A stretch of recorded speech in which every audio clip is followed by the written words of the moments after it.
Hello বন্ধুরা, আসসালামু আলাইকুম। আপনাদের মাঝে ব্লগ রিলেটেড আরেকটা ভিডিও নিয়ে আসলাম। আপনারা ব্লগটি দেখুন এবং এনজয় করুন।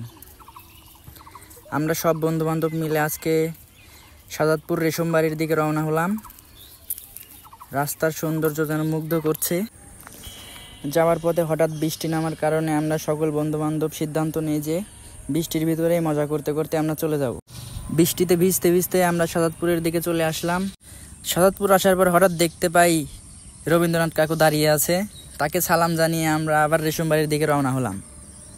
রেশমবাড়ি ঢোকার আগেই আমরা অনেক সুন্দর একটি প্রাকৃতিক দৃশ্য দেখতে পাই। যাওয়ার পথে রাস্তার মাঝে অদ্ভুত একটি খেরেফেলার সাথে দেখা।